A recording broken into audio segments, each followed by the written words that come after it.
अर्थापत्ति दो प्रकार का बताया गया, दृष्ट अर्थापत्ति और श्रुत अर्थापत्ति। इसमें से आप दृष्ट अर्थापत्ति का अलौकिक दृष्टांत दे रहे हैं। तथा दृष्ट अर्थापत्ति यथा इदम रजतमिति प्रोवर्तिने प्रतिपन्न रजतस्य नेदम रजतमिति तत्रैव निषिध्यमानत्वं सत्यत्वे अनुपन्नम इति रजतस्य सद्भिन्नत्वं सत्यत्वत्यंताभावत्वं मिथ्यात्वं कल्पयति इति।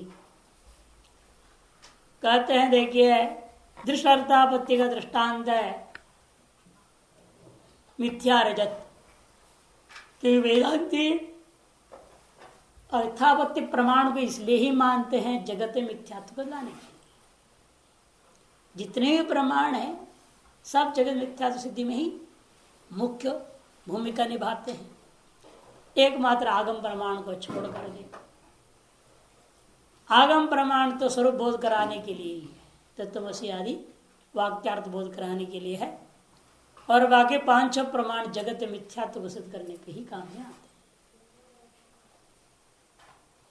इसलिए इन्होंने लिया शुक्ति में जो मैं इदम रजतम देखा, जिससे नेदम रजतम करके बाद में निषेध हुआ, उससे क्या निष्कर्ष निकलता है?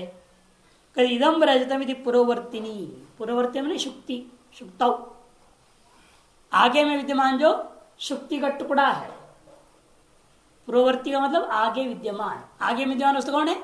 शुक्ति। वो शुक्ति के टुकड़े में प्रतिपन्न रजतस्य, जो आप पहले निश्चय कर लिए थे यह रजत है, इदम रजतम इति, उसी रजत के बाद में क्या किया आपने? किया नेदम रजतम, ऐसे कहा करके उसको निषेध कर दिया। तत्रैव निषेध कहाँ किया? उसी पूर्ववर्ती शुक्ति में। तत्रैव निषिध्यमानत्वम, वहीं पर उस रजत का जो निषेध किया गया है वह सत्यत्वे अनुपन्नम। वो जो आपने निषेध किया, यदि वह रजत जो पूर्ववर्ती अधिष्ठान में जिस रजत को आप अनुभव कर रहे हो, यदि वह रजत सत्य होता, आपका निषेध करना उचित नहीं होता। निषिध्यमानत्वम सत्यत्वे, यदि सत्य होता तो अनुपन्नम इति। इसे क्या निष्कर्ष निकला? लेकिन आप निषेध किया, इसे ज्ञापन हुआ कि वह जो रजत कैसा है? सद भिन्नत्वम इति रजतस्य सद भिन्नत्वम। सद भिन्नत्व माने व्यावहारिक सत्य भिन्नत्व। क्योंकि हमने इदम रजतम के द्वारा किस रजत का निषेध कर रहा हूं? व्यावहारिक रजत का निषेध कर रहा हूं। इसे व्यावहारिक रजत निरूपता, व्यावहारिक सत्यत्व या व्यावहारिक रजत निष्ठ जो व्यावहारिक सत्यत्व को आप नेदम रजतम के द्वारा पूर्ववर्ती शुक्ति में निषेध कर रहे हैं।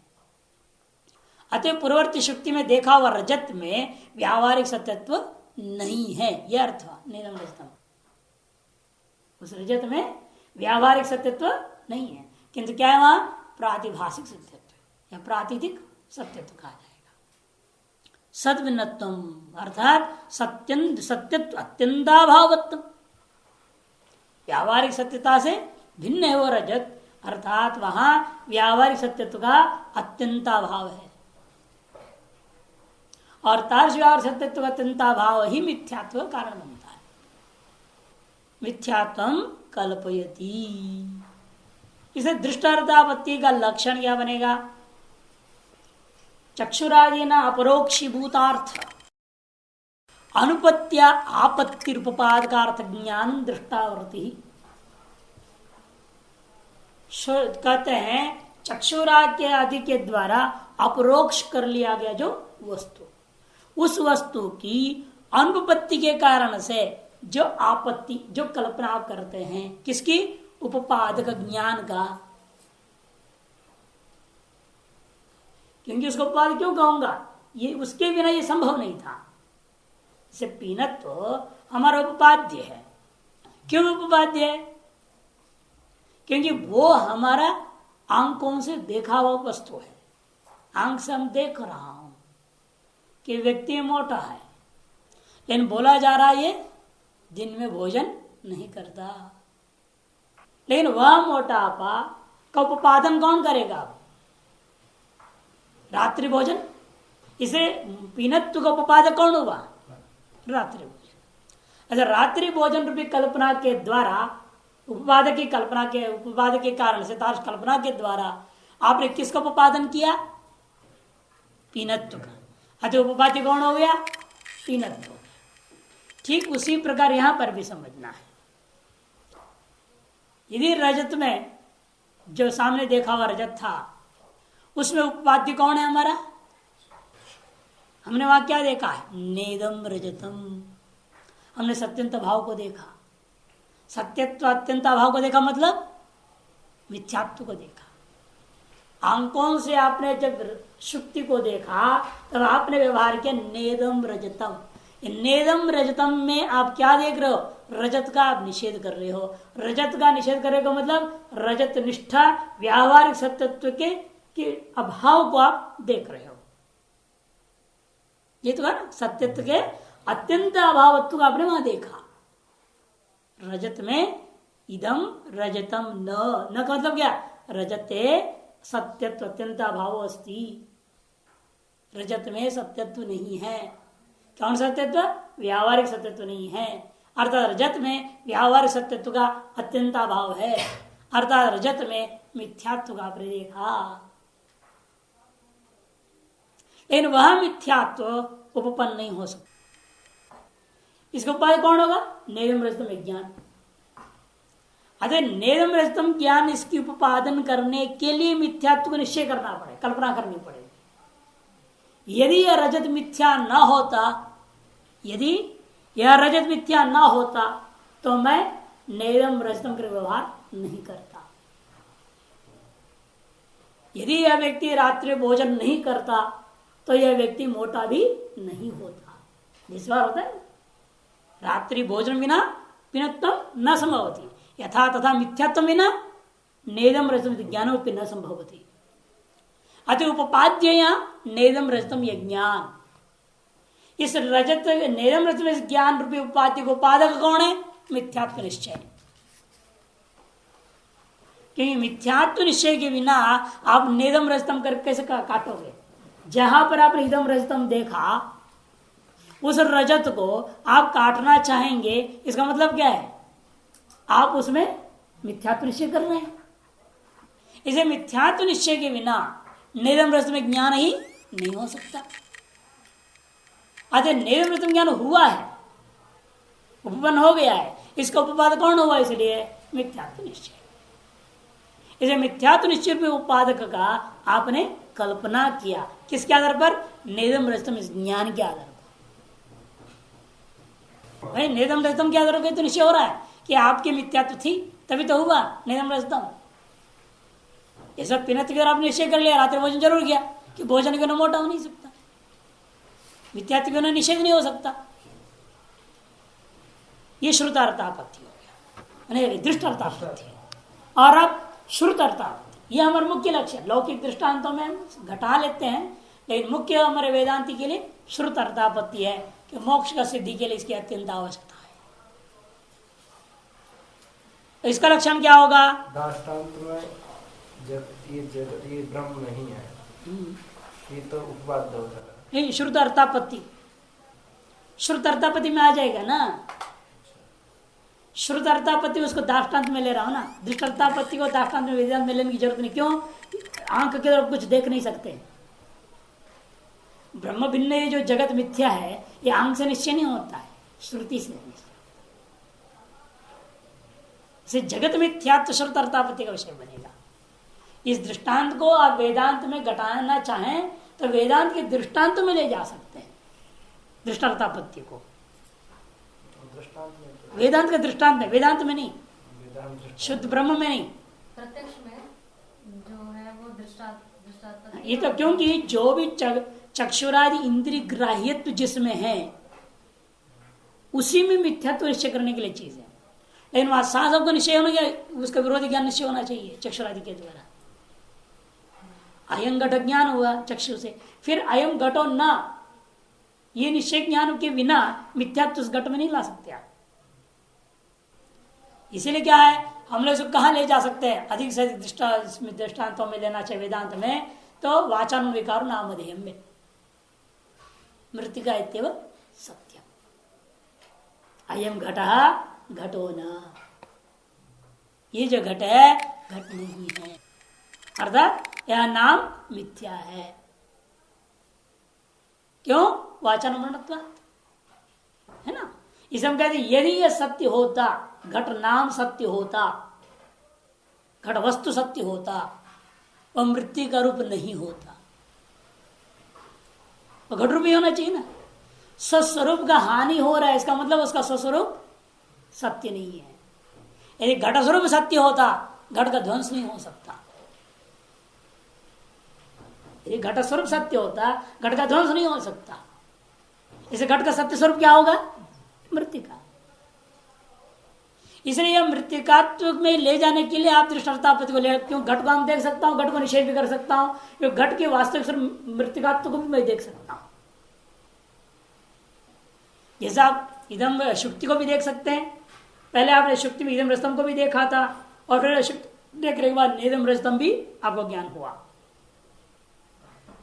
तब वह रजत उस शुक्ति में मिथ्या साबित हो गया। उसे यहां पर भी आप मृतिका को भी देख सकते हैं, घट को भी देख सकते हैं। घट ध्वंस के कारण से नायम घट सत्य भी अनुभव हो सकता है। यथा नेदम रजतम सत्यम तद्वत नायम घटो सत्य विध्वंसता। इसलिए इतने हिस्से मात्र में वेदांत का आप दृष्टार्थापत्ति को घटा सकते हैं। हमें सर्वम ब्रह्म भयम ज्ञानम उपाद्य और मिथ्यात्व निश्चित उपाद्य कैसे होगा? आपने दृष्टि आंखों से देखा सर्व ब्रह्म है? क्या ब्रह्म आपकी चक्षु का विषय है? दृष्टार्थापत्ति का मेन कंडीशन क्या, प्रथम मुख्य बिंदु क्या है? चक्षुरा इंद्रिय दृष्ट होनी चाहिए। इसका नाम है दृष्टार्थापत्ति। इंद्रिय ग्राही होनी चाहिए। अधिष्ठान भी जिस उसका निषेध हो रहा है वह भी। ये शुक्ति भी आपने देखा, रजत को भी देखा, मृतिका को भी देखा, घट को भी देखा। पहले शुक्ति में रजत को देखा था, भ्रांति थी, और उसे नेदम रजतम ज्ञान हुआ। सब मृतिका को घट समझे थे, बाद में मृतिका तो अनुभव होने से नायम घट करके अनुभूति होना है, तभी उस घट की मिथ्यात्व से आएगा। तीन चीज आना चाहिए क्रम से। पहला अधिष्ठान है, उस अधिष्ठान में आपको ब्रह्म ज्ञान हुआ, वो चक्षुरादि इंद्रियजन्य ही है। क्या है वो? इदम रजतम। फिर उसका निषेध ज्ञान हुआ नेदम रजतम। तभी यह नेदम रजतम से इस रजत में अधिष्ठान दृष्टिया अधिष्ठान का सत्यत्व का निषेध करता हुआ मिथ्यात्व की सिद्धि होती है। लेकिन वहां ब्रह्म में आप सर्वम जो ले रहे हो, ब्रह्म रूपी अधिष्ठान प्रत्यक्ष होता है,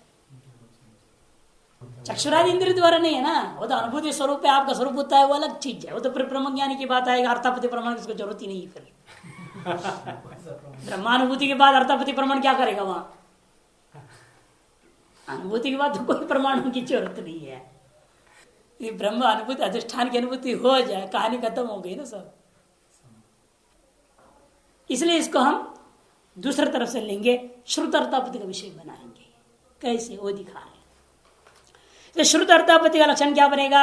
श्रुतार्थानुपत्या आपत्ति उपाद का अर्थ ज्ञान श्रुत अर्थापत्ति। श्रुत अर्थ की अनुपत्ति के द्वारा श्रुत आपने कर लिया क्या? तरति शोकम आत्मविद। ये आपने सुना, तरति शोकम आत्मविद।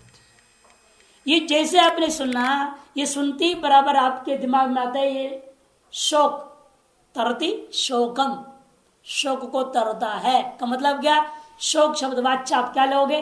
बंधनम। आत्मित्व बंधन से तरति मैंने मुक्त होता है, ये तो अर्थ होगा। तरति का अर्थ क्या है? मुक्त होता है। कौन? जो आत्मित्व है। किससे मुक्त होता है? शोक से, अर्थात बंधन से। इसे शोक शब्द के द्वारा आप क्या ग्रहण कर रहे हो? बंधन को ग्रहण कर रहे हो, है ना। बंधन हो गया श्रुत वस्तु और सर्वानुभव सिद्ध वस्तु, कि सभी के अंदर अपने आप महसूस होता है मैं एक अज्ञानी हूं, अल्पज्ञ हूं, अल्प शक्तिमान हूं, ये सभी जानते हैं। भले दूसरे की अपेक्षा से मैं अपने आप बड़ा विद्वान हूं समझ लूं, बड़ा ज्ञानी हूं, सब हो ही रहा है, आपस में प्रतिस्पर्धा होती है। लेकिन इतना सब होने के बाद जितने बड़े से बड़े विद्वान हैं, वो भी अंदर से इतना जरूर जानता है मेरे अंदर भी कुछ अज्ञान है। ये नहीं पहचानता तो उससे बड़ा मूढ़ भी कोई नहीं है। इसलिए कहा स्वज्ञानज्ञो अति विरला, नीतिज्ञो नियतिज्ञ शास्त्रज्ञो धर्मज्ञों भी भाव, नीतिज्ञों नियतिज्ञ, शास्त्रज्ञों भी धर्मज्ञा, ब्रह्मज्ञों भी भाव, स्वज्ञानज्ञों अति विरला। नीति को जानने वाले, नियति माने काल को, प्रारब्ध को जानने वाले, शास्त्रों को जानने वाले, धर्म को जानने वाले, ब्रह्म को जानने वाले भी बहुत हैं, लेकिन अपने ही आवरणभूत ज्ञान को पहचानने वाले कोई कोई होते हैं। ब्रह्म को जानने वाले तो बहुत हैं। परोक्ष ब्रह्म ज्ञान जितने वेदांत आचार्य हैं घूम रहे हैं, जितने वेदांत आचार्य घूम रहे हैं सब क्या है? ब्रह्म ज्ञान। इसे तो ब्रह्मज्ञों भी बहवः स्वज्ञानज्ञों अति विरला। अपने अंदर अज्ञान जितनी है, अब जैसे भ्रांति नहीं देख रहे, व्यवहार में हम देख रहे हैं ना, लोग परसों भी ब्रह्मचार्य आए मेरे पास, ऐसे बैठे बैठे बात कर रहे थे, तर्क करते बोले जब सब कुछ ब्रह्म है, सर्वं खलु ब्रह्म को लेकर बोलने लगे। तो सुनाते रहे, मैंने सुन लिया, मैंने सुनने के बाद बात उठाया, मैं जान बुझ के घुमाया उस बात को। ठीक है, वो तो रहने दो, सब कुछ ब्रह्म से कोई संशय नहीं है। हमने सुना है कि भाई आप जो है वहाँ जहाँ रह रहे हैं, वो जो कुछ गड़बड़ी हुई, झगड़ा झगड़ा हुआ था, क्या बात, क्या कारण है, किसे झगड़ा हुआ? वो समझ गया, इतने प्रश्न से समझ मैं फंस गया। मैंने कहा भाई जब सब ब्रह्म है, तुम झगड़ा किससे कर रहे हो? जिसको तुम देख रहे हो, जिससे तुम्हारी झगड़ा हो रही है, वो ब्रह्म नहीं है तुम्हारे लिए। कोई ब्रह्म से झगड़ा कर सकता है क्या? अपने स्वरूप से कोई झगड़ा करेगा? इसे तुमने अपने से भिन्न उसको देखा, और भिन्न देखा, इतना ही नहीं, उसमें दोष भी देखा कुछ, जिसके कारण से आपके अंदर चिढ़न हुई, क्रोध जगा और झगड़ा हुआ। कि स्व भिन्न देखना ही गलत था, उसमें दोष देखना एक और भारी गलती, वो दोष को न सहन करना तीसरी गलती, और तेरा सर्व ब्रह्म ज्ञान कहा गया। इतनी गलतियां हो रही थी, होश नहीं था तेरा, और क्रोध और आग भड़क भी गया, और लड़ाई हो भी गई, और सर्व खलु ब्रह्म गायब हो गया।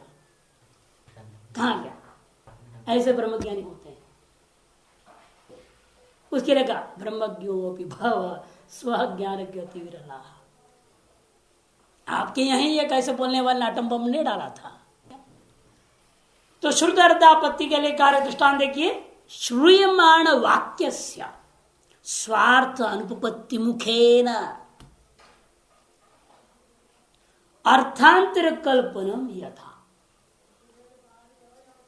श्रूयमाण वाक्य का स्वार्थ की उपपत्ति नहीं हो रही है जब आप उसके वजह से एक अर्थांतर की कल्पना करते हैं। क्या है वो? बंधन मिथ्या है। कि यदि बंधन सत्य होता तो उसमें मुक्त हो ही नहीं सकता, कोई तर ही नहीं सकता उसको। तरति शोकमात्वित कैसे होगा? यदि शोक सत्य होता, क्या उसे कोई पार कर लेगा? ये बंधन सत्य है, उसको कोई तोड़ सकता है? इसे तरती शोकम आत्मविद, जो शोक का पार करना मैंने बंधन से मुक्त होने की बात कह रहा है, इससे ज्ञाप हो अर्थ वाक्यार्थ। यदि बंधन सत्य तो अनुपपन्न है, उपन्न हो ही नहीं सकता। इसे मानना ही पड़ेगा आपको, मानना ही पड़ेगा आपको कि वह वाक्य में कथित बंधन मिथ्या है।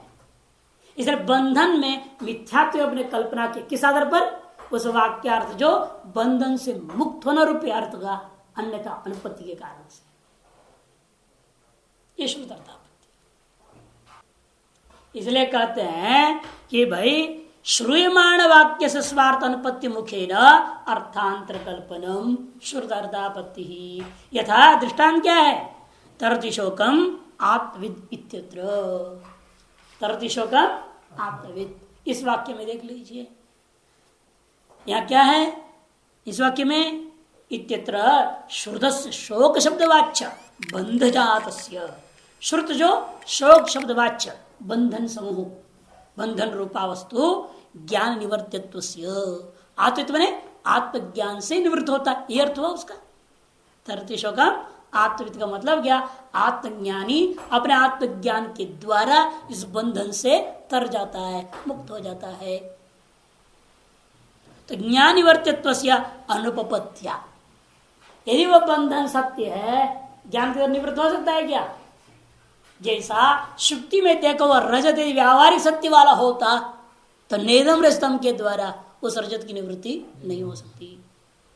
इसे ज्ञापन हो गया, नेदम रजतम के द्वारा निवृत्त हो रहा है, इसका मतलब है वह रजत मिथ्या है, व्यावहारिक सत्यत्व रहित है। उसी प्रकार यहां पर भी आत्मज्ञान के द्वारा बंधन निवृत्त होएगा, ये मंत्र कह रहा है ना। इसे ज्ञापन होता है वह बंधन पारमार्थिक सत्य वस्तु नहीं है। अतः पारमार्थिक सत्यत्व के अभाव उसमें आप देखा बंधन में, इस वाक्य के आधार पर। और पारमार्थिक सत्यत्व का अभाव का मतलब मिथ्यात्व निषेध। इसलिए कहते हैं कि बंध से मिथ्यात्व कल्प्यते, ज्ञान निवर्तित्व का अनुपत्ति के आधार पर, अनुपपत्ति के आधार पर बंधन के अंदर मिथ्यात्व का आपने निश्चय कर लिया। इसका नाम श्रुतार्थापत्ति। तो उपादक कौन है? ज्ञान निवर्तित्व जो कथन हुआ, ज्ञान निवर्तित्व जो कथन हुआ वो असंभव था ना, उसके द्वारा मिथ्यात्व का निश्चय किया। तो उपादक ज्ञान माने फलभूत ज्ञान कौन है? मिथ्यात्व। इस वहां फल क्या था? मिथ्यात्व। इसे मिथ्यात्व फल को ही हम उपादक ज्ञान कहेंगे। इस उपाधि क्या है? बंधन, ज्ञान निवर्तित्व। ज्ञान निवर्तित्व ये उपाध्य हो गया। ये बंध मिथ्यात्व प्रमारूपा श्रुतार्थापत्ति अभिहिता अनुपपत्ति रूपा बोध्या। इसे भी दो प्रकार की होती है, एक अभिहिता अनुपपत्ति और अभिधान अनुपपत्ति। बाद में विचार आएगा उसका, तो वही विस्तार से जाएंगे। ये अभिहित अनुपपत्ति का दृष्टांत है, अभिधान अनुपपत्ति का नहीं। अब यथावा एक और श्रुतार्थापत्ति का दृष्टांत दे रहे हैं, लौकिक दृष्टांत देंगे। शतवर्ष जीवी देवदत्तो गेहे न इति वाक्य श्रवणानंतरम जीविनो गृह सत्वम बहिसत्वम कल्पयति इति श्रुतार्थापत्तिश्च। ये भी श्रुतार्थापत्ति का दृष्टांत। क्योंकि आपने गए किसी घर पे और ने बताया देवदत्त घर में नहीं है, देवदत्त घर में नहीं है। अगर मर गया है यार थोड़ी लिया जाएगा। आप जीवी देवदत्त के बारे में पूछ रहे हैं कि मृत देवदत्त के बारे में पूछ रहे हैं? जीवी देवदत्त के बारे में पूछ रहे हैं। यदि आप जिसके बारे में पूछ रहे थे मर गया हो, मान लीजिए, तो पूछते होगा क्या वहां पर? लोग रोएंगे धोएंगे, अरे कहा मरे का याद दिला दिया, रो थोड़ा दुखी हो जाएगा। वो हंस के बोल रहे नहीं भाई अभी घर में नहीं है, इसका मतलब अभी जिंदा है और घर में नहीं है। इसे विशेषण क्या दिया जाता है? शतवर्ष जीवी देवदत्त। शतायुर देवदत्त है, तार शतायु देवदत्त घर में नहीं है। और यह घर में नहीं है, यह अनुपन्न हो गया, जो उपाध्य है। इसे उपादन क्या करूंगा मैं? बहिसत्व उत्पादन होगा। इसलिए उत्पादक ज्ञान बहिसत्वम और उपाध्य ज्ञान गृह सत्व है। कि यदि बाहर ना होता तो वह घर में नहीं, यह भी नहीं हो सकता है। यदि देवदत्त घर के बाहर नहीं है तो घर के भीतर नहीं है, ये झूठ हो जाएगा कि नहीं हो जाएगा? अच्छा, जिसलिए वो घर में नहीं है सत्य है, तो वह घर से बाहर है, यह भी सत्य होगा, क्योंकि वह जीवित पुरुष है। शतवर्ष जीवी देवतो गेहन इति वाक्य श्रवणानंतरम, ये वाक्य श्रवण के अनंतर जीविनो गृह असत्वम, जीवी पुरुष का गृह असत्व रूपे उपाधि के द्वारा आपने बहिसत्व कल्पयति, बहिसत्व को उपादन कर लिया। इसलिए उपादक ज्ञान बहिसत्व है, उपाधि ज्ञान गृह असत्व है। श्रुत अर्थापत्ति द्विविधा। श्रुत अर्थापत्ति दो प्रकार का है, अभिधान अनुपपत्ति, अभिधान अनुपपत्तिश्च। एक क्या है? अभिधान अनुपपत्ति है, और दूसरा अभिहित अनुपपत्ति है। अभिधान अनुपपत्ति अभिधान अनुपपत्तिश्च तत्र तत्र वाक्य के श्रवणे अन्वया विधान पत्या अन्वया विधानोपयोगी पदांतरं कल्पते तत्र अभिधानपत्ति है। अभिधान में शब्द का अध्याहार करना और अभिधानपत्ति में अर्थ का अध्याहार करना। पहले भी एक बार मैं बोल चुका था, शब्द अध्याहार अर्थ अध्याहार। शब्द अध्याहार का नाम ही अभिधान अनुपत्ति, अर्थ अध्याहार का नाम है अभिहित अनुपपत्ति। तत्र यत्र वाक्य का देश श्रवण है, जहां पर वाक्य का एक देश श्रवण हो, जैसे द्वारम कहकर छोड़ दिया, वाक्य का एक देश श्रवण मात्र हुआ, अन्वय अभिधान अनुपत्या, वह अन्वय का अभिधान अनुपत्ति की वजह से अन्वयाभिधान उपयोगी, अन्वय के अभिधान के उपयोगी एक दूसरे पद की मैं कल्पना कर लूंगा। ऐसे जगहों में अभिधान अनुपत्ति कहा जाएगा। जैसे यथा स्वयं दिखा रही है, द्वारम इत्यत्र, किसने बोला? द्वारम, दरवाजा। दरवाजा क्या करूं? दरवाजे को क्या करना है? कुछ बोला नहीं जा रहा है, तो दूसरे पद का अन्वय करना पड़ेगा। पहले अन्वय करने के लिए पहले देखेंगे, बंद है तो अब क्या अर्थ निकालोगे? विधेय अर्थ करोगे, बंद है पहले से, फिर क्या ढकोगे उसको, बंद करोगे। फिर वहां उद्घाटय अध्यार करनी पड़ेगी। बंद अवस्था में कोई कह रहा है द्वारम, तो क्या अर्थ लेना पड़ेगा?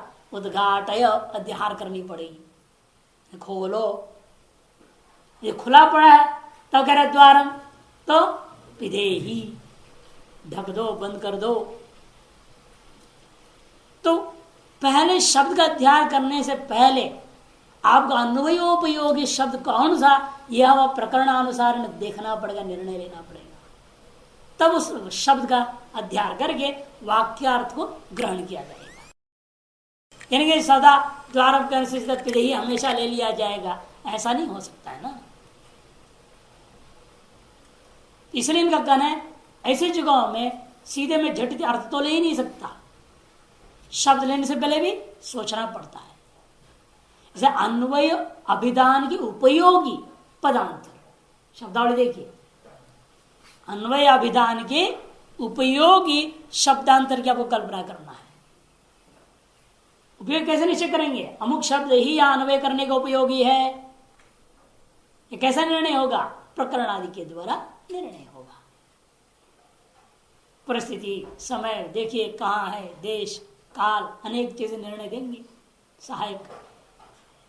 इसे कहते हैं जहां पर इस प्रकार से स्थिति हो, ऐसे स्थलों में हम अभिधान अनुपत्ति मानेंगे। अर्थात द्वारम इत्यत्र विधेहीत्यध्याहार, ये लौकिक दृष्टांत। वैदिक दृष्टांत यथा विशिष्टता यजेत इत्यत्र स्वर्ग का पद अध्याहार। जैसे याग है, विशिष्टता यजेत, विश्वजिता यजेत, इतना ही है। अब क्यों याग करो इस याग का? कोई फल तो कथन किया नहीं है। और प्रयोजन अनुद्देश्य मंदोपि न प्रवर्तते, और वैदिक व्यवहार तो बड़ा कठिन व्यवहार है, अग्निहोत्री बनना पड़ेगा ना सबसे पहले, ऐसे एक के लिए। और कितना उसमें सब सामग्री तैयार करो, सारी जितना झंझट है उतना कौन करेगा बिना कोई फल का? और फलवाचक शब्द वहां पर नहीं है। तब जैमिनी ने चौथे अध्याय में निर्णय दिया है, चौथे अध्याय में जैमिनी ने यह निर्णय दिया, सस्वर्ग स्यात् सर्वान् प्रति अविशिष्टत्वात्, सस्वर्ग स्यात् सर्वान् प्रति अविशिष्टत्वात्, एक सूत्र चौथे अध्याय। सस्वर्ग स्यात् सर्वान् प्रति विशिष्टत्वात्, वह स्वर्ग है फल। क्यों? सभी लोग वही चाहते, मरने के बाद सभी कहते स्वर्गवासी हो गए। और उनका जब भी लिखे, उनका नाम लिखे तो क्या लिखेंगे आप? स्वर्गीय। कोई नहीं लिखता नरकीय, कोई नहीं कहता नरकवासी हो गए पिताजी। और कहीं लिखना पड़े नरकीय पिताश्री स्वयं सो, ऐसे नहीं लिखता कोई भी, स्वर्गीय स्वयं। ब्रह्मलीन लिखते हैं ना। अरे कुछ भी लिखो, नरकलीन क्यों नहीं लिखते हो? अज्ञानलीन क्यों नहीं लिखते हो? देखो ना, अज्ञानलीन, जड़लीन, ब्रह्मलीन क्यों लिखना? नहीं, स्वर्ग का दूसरा वर्ड करने में बोला है। नहीं चाहिए आप, अब उससे भी अलग बात कैलाशवासी लिखते हैं, कोई वैकुंठवासी लिख रहा है, वो सब पर्यायवाची है, वहां कोई अंतर नहीं पड़ता। जो ब्रह्मलीन है वो भी मोह रखी है, वो भी अज्ञान कोटि में ही है। ब्रह्म में कौन लीन होता है भाई? ब्रह्म में कोई लीन हो सकता है क्या? वो तो जगत लीन होगा, जड़ लीन होता है। ये तो मैं कहा इसलिए जड़ है, महाज्ञानी है, फिर जलय हो गया। ये जो लिखते हैं महात्मा के लिए बहुत गलत शब्द लिख देते हैं। ब्रह्म लीन अमुकानंद महाराज बहुत गलत लिखते हैं। एक बार कहीं बोल दिए, एक मंडलेश्वर जी बड़े नाराज हो गए, बहुत नाराज। ब्रह्म में लीन होता क्या है? जड़ वस्तु लीन होता है। इसे आपने अपने गुरु को जड़ बता रहे हो। ये तो वैमानी भूतानी जायन देने जाता है ना, इसी में आया है। और तज्जलान में भी आता ना, सर्वम कलते ब्रह्म तज्जल शांत उपासीता। सर्वम जो जगत है, जो जड़ है, वही ब्रह्म में प्रलय काल में लीन हो जाता है। तब ब्रह्मलीन कौन है? सदा जड़ होता है। आपने गुरु को जड़ हो तो फिर लिखो ब्रह्मलीन हम गुरु महाराज है। अरे ब्रह्म ही है ना, ब्रह्मित ब्रह्म ही भवती, न तो ब्रह्मलीनो भवती। कहाँ लिखा ब्रह्मित ब्रह्मलीनो भवती? और शब्द का अर्थ भी विवेक पूर्वक सोचते नहीं, प्रयोग कर दिया सब समाज ने, सब कहते ब्रह्मलीन हो गए हमारा। हम इसका ऐसे अर्थ करेंगे, उसका जो अहंकार था वो झुक गया, मतलब ब्रह्म में लीन हो गया, तब भी गड़बड़ है ना। अहंकार करीन वो अज्ञान मिटा नहीं, अभी अज्ञानी है वो ब्रह्मलीन ब्रह्मणी लीन हो, अर्थ ही निकल गया, वो द्वैत है वहां। लीन है, ये वो लीन है, ऐसा चाहे जैसा भी करो तो भी अद्वैत, अद्वैत नहीं हुआ। अद्वैत कहाँ होगा? भेद मान लिया ना आपने, ब्रह्मणी सप्तमी आते ही भेद स्वीकार कर लिया आपने। जहां भेद है तो यत्र द्वैत भी बहुत यत्र भयम होती, वहां तो भय है। उपासकों को तो बन जाता है। उपासक तो ठीक है, वो तो अपने उपास्य में लीन हो जाएगा, तो भक्ति मार्गियों में तो है ही। भगवान विष्णु में लीन हो गए, ठीक है, शिव में लीन हो गया, वहां तो उपास्य उपासक भेद है। भेद में अपना व्यक्ति जो है उपास्य में लीन हो रहा है तो कोई दिक्कत तो नहीं है। इन वेदांतियों के लिए ब्रह्मलीन शब्द प्रयोग करना बहुत ही गलत शब्द है। इसलिए कहते हैं निर्वाण दिवस लिखते हैं, निर्वाण हो गया, क्योंकि वो अपने स्वरूप में निर्वाण का मतलब क्या? ये जो परिच्छेद था वो निवृत्त हो गया। परिच्छेद की निवृत्ति का नाम निर्वाण है। वे परिच्छेद शरीर से निवृत्त हो गए हैं, इसलिए ब्रह्म निर्वाण कह दो, ठीक है। इसे द्वितीय अध्याय कांत में क्या बोला गीता जी में? ऐसा ब्राह्मी स्थिति पार्थ ब्रह्म निर्वाण मधिगच्छति। श्रुति स्मृति को बता रहे हैं हमें कौन सी शब्द प्रयोग करना चाहिए, हमें कल्पना करने की जरूरत नहीं है। स्वयं श्रुति स्मृति को बताया गया है कौन सी शब्द प्रयोग करें ऐसे। उसे छोड़कर हम दूसरा अपने अकल लगाते तो सब गलत हो जाता है। इसलिए कभी आप लोग अपने गुरु महाराज के लिए कम से कम ब्रह्मलीन मत बोला कर। समझ आता, जिंदा के लिए ब्रह्मलीन बोल देते हैं। जिंदा तो ब्रह्मलीन है ही है, कि जिंदा जो शरीर है वो तो जड़ है, जो शरीर है तो जड़ है। ब्रह्म ज्ञानी का दृष्टिकोण से जड़ क्या है उसके लिए रहा नहीं, मिथ्या हो गया, तो जड़ ब्रह्मलीन हो गया। इसे जिंदे को ब्रह्मलीन कहो तो भी ठीक है, मरे को तो नहीं कहना कि शरीर ही नहीं रह गया, कहा लय होगा वो। तो परिच्छेद हो गया ना वहां पर भी। अब बैठा है बोल दिया तो गया ना, कहानी खत्म हो गई। बैठा तो हिंदी वर्ड में बैठा है, कहीं से भी वर्ड में नहीं होगा। ब्रह्मतिष्ठा भी नहीं हो सकता, ब्रह्म स्थिति भी नहीं हो सकता है, ब्रह्मनिष्ठा भी नहीं हो सकता, सब गया। सब भी सापेक्ष, ब्रह्मणी निष्ठा है, ब्रह्मणी स्थिति, यही बहुरी समास आएगा वहां। इसे कोई समास ही नहीं हो सकता है वहां, तो भ्रमित ब्रह्म ही वो बोल दिया ना, कोई समास नहीं, किसी प्रकार की भी कल्पना का गुंजाइश नहीं। आप कल्पना किए जा रहे हो, कुछ न कुछ कल्पना उल्टा उल्टा। इसी का कहते कुतर्कता, न मां कुतर्कता, वे कुतर्क है तुम लोगों की बात है। यथावश्युत स्वर्ग पदाध्याहार स स्वर्ग से सर्वान प्रदय विशिष्टत्वाद इत्यत्र। ये चौथा अध्याय में जिम निर्णय दे दिया स्वर्ग शब्द को अध्याहार कर लीजिएगा, स्वर्ग काम ऐसा शब्द को अध्याहार करना पड़ता है, तभी वह वाक्यार्थ को निर्णय किया जा सकता है। इस तरह से श्रुत अर्थापत्ति में अभिधान अनुपत्ति गए लौकिक और वैदिक दृष्टि। अब ननु पूर्व पक्ष कहता है इस विषय में, द्वारम इत्यादि अन्वय विधानात् पूर्वम इदम अन्वय विधानम विधानोपास्थापकम पदम विना अनुपन्नमिति कथम ज्ञानम। ये कैसा आपको निर्णय करेंगे आप?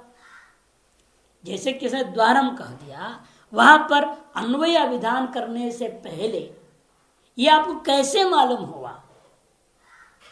इदम अन्वयाभिधानम विधानोपस्थापक पदम बिना, अन्वय को अभिधान करने योग्य एक विधान शब्द का उपस्थापक पद के बिना यह द्वारम वाक्य अनुपपन्न है।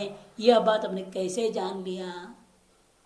चेतना, क्योंकि अभिधान पद का भी हम कर्मणि व्युत्पत्ति नहीं करेंगे, कर्ण व्युत्पत्ति करेंगे। अभिधान पदे न कर्ण व्युत्पत्त्या तात्पर्य से विवक्षितत्वात् अभिधीयते अनेन इति अभिधानम माने तात्पर्यम, अभिधीयते असौ इति अभिधानम वाच्यार्थ, ये अर्थ नहीं लेना है हमें,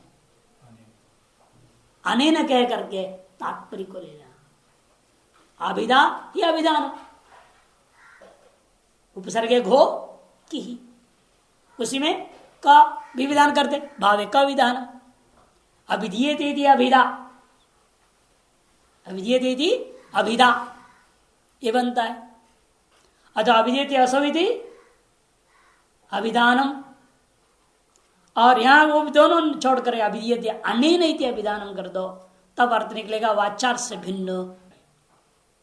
वक्ता तात्पर्य बता चुके हैं पहले, तत्प्रतिजन्य योग्य सती तत्प्रतिधान्य अन्य प्रतीति अनुच्चार, तद भिन्न के तद अन्य के प्रतीति का उद्देश्य अनुच्चया अनुच्चरितत्व, तद अन्य प्रतीति इच्छया अनुच्चरितत्व, ये तात्पर्य का लक्षण कर चुके हैं पहले। तत्प्रतिजनन योग्य सती तद अन्य प्रतीति इच्छया अनुच्चरितत्व, ये तात्पर्य का अर्थ है। उसमें लेना पड़ेगा, आप ये निर्णय लेंगे इस व्यक्ति ने अमुक चीज की प्रतीति के योग्य द्वारम शब्द का प्रयोग किया है, और तद भिन्न अर्थात पिधेय से भिन्न शब्द के अध्यार करने योग्य अर्थ इसने इच्छा से उच्चारण नहीं किया है। यह आपको तात्पर्य निर्णय करना पड़ेगा। और तात्पर्य निर्णय कैसे होता है? पहले बोल चुके प्रकरणादीना, इसलिए कहते हैं यहां अभिधान पदेना कर्ण व्युत्पत्त्या तात्पर्य से विवक्षितत्वात् तथा च द्वार कर्म का विधान क्रिया संसर्ग प्रत्यम विधानोपधायक उपस्थापक पदम बिना अनुपन्न ज्ञानम तत्रापि संभाव्यते। द्वार कर्म का विधान क्रिया संसर्ग परक, द्वार है कर्म जिसका और विधानात्मक क्रिया का संबंध बोध कराने वाला यह वाक्य है। कौन वाक्य? जो व्यक्ति ने बोला है द्वारम, इतना वह वाक्य इतना अर्थ से विशिष्ट है। विधान उपस्थापक, लेकिन यह अर्थ तब निकलेगा जब विधान इस अर्थ का उपस्थापक पिदे ही यह पद के बिना हो जाएगा क्या? नहीं हो सकता। इसलिए विधानोपस्थापक पदम बिना अनुपपन्नम इति तत्रापि संभावित है। इस ऐसे स्थलों में भी तात्पर्य ग्राहक प्रकरण आदि के द्वारा विधेयित शब्दों का अध्याहार किया जा सकता है, अतः श्रुतार्थापत्ति का विषय बनता है। अभिहित अनुपत्तिस्तो, और अभिहित अनुपत्ति कहां होता है? यत्र वाक्यावगतो अर्थ अनुपपन्नत्वेन ज्ञातः सन् अर्थांतरं कल्पयति तत्र द्रष्टव्या। जहां वाक्य से अवगत जो अर्थ है वह उपपन्न नहीं होता। जैसे कहते स्वर की कामना समुख यज्ञ करो, यज्ञ तो किया है लेकिन कुछ मिला नहीं, स्वर मिल जाएगा यज्ञ करने के बाद? यह जिंदा रहता है, बल्कि यज्ञ के बाद पता नहीं कोई ऐसे पाप कर्म हो उसका प्रारब्ध कर्म में और दुखी मिलता है, सुख भी नहीं। जो रहता सुख वो भी चला जाता है कईयों का। और कई लोग इसलिए बोलते हैं ना इतना कर्म पूजा पाठ गया उसके बाद भी दुखी मिला, क्या फल? बेकार है सब कर्म खाना, पूजा पाठ बेकार। लोग पूजा पाठ छोड़ देते हैं, नास्तिक हो जाते कई लोग। फल तो तुरंत मिलता नहीं है, फल तो मरने के बाद मिलना है। अब वो चाहते हैं अभी फल मिल जाए इसलिए पूजा पाठ करते हैं बेचारे। अब ये नहीं जानते हैं जितना तुमने पूजा पाठ किया पिछले जन्मों के पाप के बराबर भी नहीं हुआ, वो तो लाभ कहां से देगा? पिछले जन्म पूजा पाठ जो पाप है, जिस जन्म प्रारब्ध कर्म रूप में आ चुका है सामने, जिसकी वजह से कोई काम सफल नहीं हो रहा है, तो आप पूजा पाठ में लग गए। लेकिन जितना पूजा पाठ कर रहे हैं या किए हैं वो उस पापों को भी बराबर नहीं कर पाया। यही तो वहां पर मंगलाचरण के विषय में आया ना शास्त्रार्थ में। कई ग्रंथ है मंगलाचरण करने के बावजूद भी ग्रंथ समाप्त नहीं हुआ, तो वहां क्या कहे? तो नहीं को नहीं समाधान दिया, जितना पाप होगा उसको काटने योग्य उतना वो मंगलाचरण कम पड़ गया, इसीलिए वो ग्रंथ पूरा हुआ नहीं। विघ्न विध्वंस, इसलिए हमने क्या कहा? समाप्ति काम से किया उसने मंगलाचरण, लेकिन विघ्न ध्वंस हुआ नहीं। विघ्न प्राचुर्यात मंगल प्राचुर्य भी आवश्यक। और ये तो मालूम नहीं कितना विघ्न है, इसे कितना मंगलाचरण करना ये भी पता नहीं चलता है। अपने शक्ति सामर्थ्य से जितनी हो सकती उतना व्यक्ति कर लेता है, उसका फल मिल गया तो समझो विघ्न ध्वंस हो गया, फल नहीं मिला तो समझो अभी विघ्न कम था, बाकी थे। ऐसी जगहों में कार्यान्वय किया जाता है। कामना पूरी हो गई, इसका मतलब क्या? सारे पाप नष्ट हो गए। आपकी पूजा करने के बाद आपकी कामना पूरी हो रही है, इसका मतलब है उस जिस फल के लिए आपने पूजा किया उस फल की प्राप्ति पहले जो बाधक थे वो बाधक सब पूजा से नष्ट हो गए। यदि पूजा करने से फल नहीं मिला, इसका मतलब अभी बाधक अभी बाकी है, पूरा नष्ट नहीं हुआ, अभी और पूजा करनी पड़ेगी। जैसे मधुसूदन सरस्वती जी का पूर्व आश्रम की कथा है ना, 8 बार ओम नमः नारायण 64 लाख जाप कर लिए, फिर भी भगवान का दर्शन नहीं हुआ। वो जा रहे थे मरने के लिए, क्या जिंदगी बेकार है इसे। इतने पुरुषार्थ करने के बाद 8 पुरुषार्थ किया, 64 लाख जप हो गया, फिर भी कुछ भी असर नहीं दिख रहा है। तब रास्ते बूढ़े ने रोक करके वापस कर दिया, 9वीं बार की तो भगवान का दर्शन हुआ। 8 बार करने के बाद पुण्य नष्ट नहीं हुआ, पाप नष्ट नहीं हुआ था, वो पुण्य इतने बराबर नहीं हुए पाप के। और किसी किसी को 2-3 बार में हो जाता है। जनार्दन जी महाराज थे, उनको 3 ही बार गायत्री प्रसारण की, इतने में उनको पूर्ण ब्रह्म ज्ञान हो गया। मोक्ष की कामना से कोई किया और लेकिन मोक्ष प्राप्ति से पहले अवान्तर फल की प्राप्ति में फंस गया। यही तो योग सूत्र कहता है। योग सूत्र विभूतिपाद क्यों बीच में ला रहा है? आप योग साधना किस लिए कर रहे हैं? चित्तवृत्ति प्रथम सूत्र को सुन करके कर रहे हैं योग साधना, समाधि के लिए कर रहे थे, इन बीच में सिद्धियां मिल गए, माया में फंस गया। ये तो माया की कामना से थोड़ी कर रहा था, सिद्धियों की कामना से किया नहीं, वो तो समाधि की कामना से कर रहा था। लेकिन समाधि विघ्न डालने के लिए देवता लोग सिद्धियां फेंक दिया, उसे फंस गया आदमी। फंसना उसे कहते लक्ष्य कुछ और था, कहीं और गाड़ी चली गई तो उसको कहा जाता है। जिसे पाना तो ना पा करके कोई और चीज में चला गया तो कहा जाए उस संसार में फंस गया। जैसे कोई आ गया महात्मा वेदांत पढ़ के ब्रह्मज्ञानी बनूंगा बना, सोचा कोर्स अटेंड कर रहा है और बीच में कोई विदेशी लड़की से चला गया, तब ना कहा जाए फंसा। ये क्या वो लड़की के लिए आए थे यहाँ पर? वो तो कोर्स अटेंड करने आया और सोचा मैं ब्रह्मज्ञानी बनूंगा, यही सोच के आया ना। ये कामना तो कहीं थी नहीं। पूर्ण वैराग्य से ब्रह्म ज्ञान से तो आता है, जो भी आता है पहले जो भी आते हैं यहाँ पर सब पूर्ण वैराग्य से, बड़ा आकांक्षाएं लेकर के भाई हम वहां जाएंगे, तपस्या करेंगे, ऐसे। इसे श्रुतर्तापत्ति का नियम यही होता है कि अपूर्व सिद्धि कर रहे हैं आप, कि स्वर्ग कामना से उसने याग किया और याग करने के बाद स्वर्ग की प्राप्ति नहीं हुई। क्यों? वो याग तो क्षणिक था, नष्ट हो गया। यहीं पे याग नष्ट हो गया, पूरा हो गया, स्वर्ग मिला नहीं। फिर वो वाक्य तो गलत हो गया, याग स्वर्ग प्रदायक नहीं रहा, है ना। अतएव अर्थ की अनुपत्ति है, उसकी उत्पत्ति करने क्या करना पड़ेगा? बीच में एक पुण्य नाम का चीज, अपूर्व नाम का चीज कल्पना करना पड़ता है। ये शुद्धता यहां करने के बाद तुरंत साधन के बाद साध्य तुरंत नहीं मिल रहा है, इसे बीच कोई अवान्तर व्यापार मानना पड़ेगा। वही कहते ये था सर्वकामो ज्योतिष्टोम न यजेत इत्यत्र स्वर्ग साधनत्व से क्षणिक ज्योतिष्टोम याग गततया अवगत अनुपत्या मध्यवर्ती अपूर्वम कल्प्यते। स्वर्ग कामो ज्योतिष्टोम न यजेत, यहां पर स्वर्ग साधनत्व ज्योतिष्टोम याग में श्रुति कथन कर रही है, लेकिन वह क्षणिक ज्योतिष्टोम यागतया वह सर्व साधन तो लेकिन कहां है? क्षणिक ज्योतिष्टोम में याग में विद्यमान है। ऐसे आपने निश्चय कर लिया अवगतस्य अनुपपत्या। क्षणिक ज्योतिष्ठोम याग में सर्वसाधत्व जो अवगत हुआ उस वाक्य से वो उपपन्न नहीं होता, क्योंकि स्वयं बोल रहे क्षणिक बोल दिया कि याग का नष्ट होने के बाद तुरंत बन याग का पूरा होने के बाद तुरंत स्वर्ग को आदमी नहीं जा रहा है।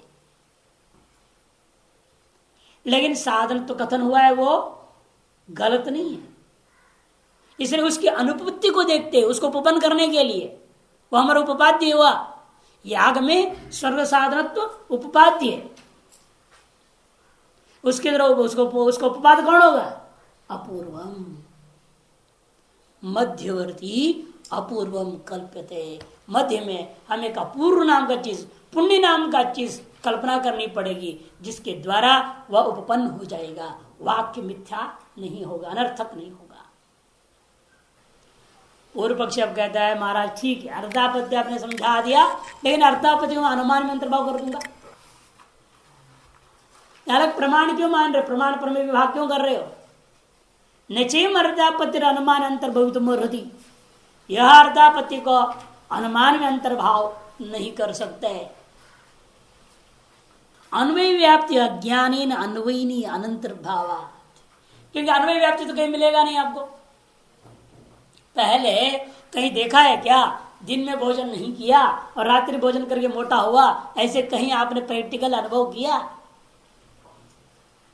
आपके सामान्य में भोजन बिना पिनत्तम न संभव, सामान्य दिन में भोजन नहीं किया, इसका मतलब आपने रात्रि भोजन कल्पना किया। लेकिन पहले कहीं व्याप्ति किया क्या आपने? यत्र यत्र रात्रि भोजनम तत्र तत्र पिनत्तम, देखा कहीं व्याप्ति पहले?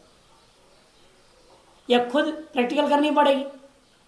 5-6 महीना जो है दिन में भोजन करना बंद कर दो, केवल रात्रि भोजन करके देखो मोटा रहूंगा कि नहीं रहूंगा, और फिर अपने में व्याप्ति ग्रहण करना पड़ेगा, स्वयं अनुमाय परार्थानुमान करनी पड़ेगी। ऐसे अधिकतर कहीं देखने को नहीं मिलता, व्याप्ति गृहीत नहीं है।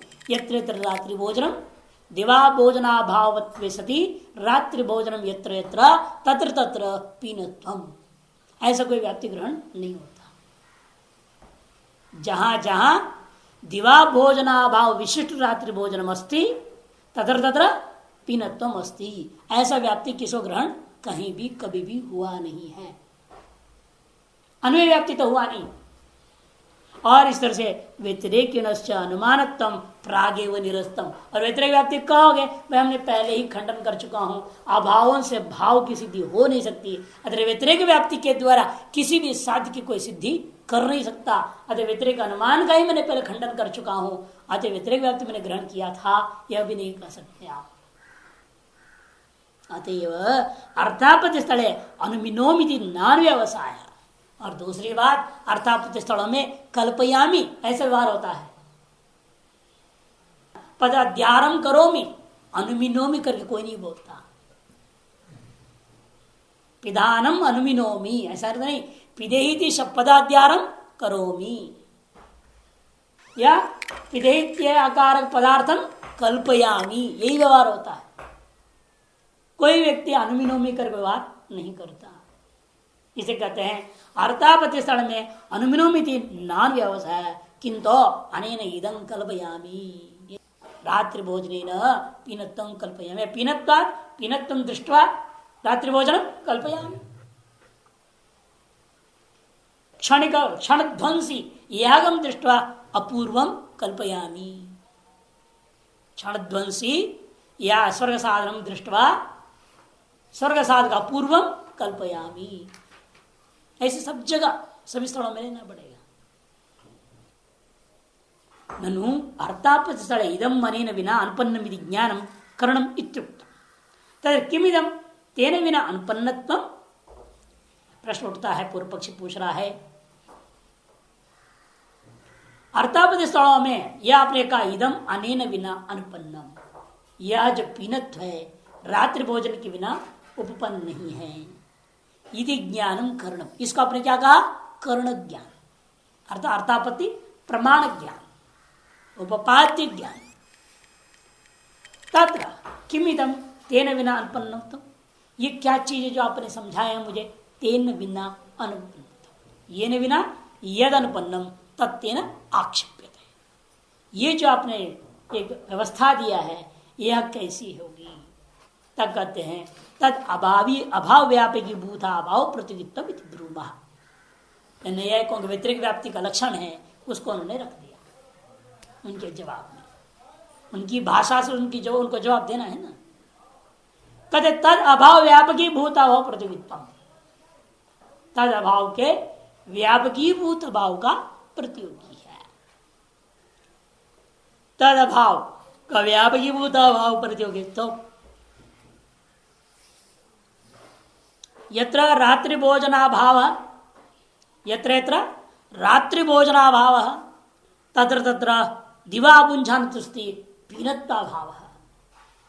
यत्र यत्र रात्रि भोजनाभाव तत्र तत्र दिवा अभुंजानत्वे सति पीनत्वाभाव, ये व्यतिरिक्त व्याप्ति है।